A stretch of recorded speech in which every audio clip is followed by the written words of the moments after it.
আজকে রবিবার, তো রবিবারের আয়োজন তো অনেক কিছুই থাকে। তো এখন পটল চিংড়ি বানাবো। পটল চিংড়ির জন্য পটলটা ভেজে রেখেছি, আলু সেদ্ধ করে রেখেছি, টমেটো কেচে রেখেছি, ধনে পাতা কুচি করে রেখেছি, আর এটা মাছের জন্য আলাদা করে বেটে রাখা আছে। আর এখানে এই যে চিংড়ি মাছটা করা হয়ে গেছে, বাছা পরিষ্কার করা হয়ে গেছে, নুন হলুদ মাখানো হয়ে গেছে, এখন ভাজবো। আর এইদিকে চিকেনটা বসিয়েছি, চিকেনটা হচ্ছে। রবিবারের দিনে এত ব্যস্ততা থাকে, এত চতুর্দিকে কাজ, রান্না করতে করতে হঠাৎ দেখছি গ্যাসটা শেষ হয়ে গেল। আবার ভাই আর বেটু মিলে গ্যাসটা এখন লাগালো, এখন আবার উপরে রান্না চেপেছে, আর এদিকে চিকেনটা বসিয়ে দিলাম। এই যে চিংড়িটা ভাজা চলছে, যে মাছটা হবে, মাছের আজকে সর্ষে পোস্ত দিয়ে করব, রুই পোস্ত। আর এইদিকে ওই পটল চিংড়িটা বসবে, চলছে। ভাতটাও একবার ফুটিয়ে রেখে দিয়েছি।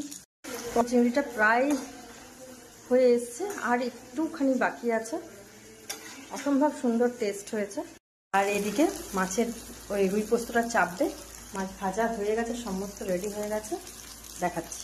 তো পটল চিংড়িটা আমার হয়ে গেল, একদম কমপ্লিট, পুরো একদম গরম মশলা ধনে পাতা দিয়ে পুরো ডান। আর এদিকে মাছটা ফুটছে, আর একটু হলেই হয়ে যাবে। চিকেনটাও একদম পুরো কষা কষা হয়ে গেছে, কি অপূর্ব কালার এসছে দেখুন চিকেনটার। এবার একটু জল দিয়ে দেবো।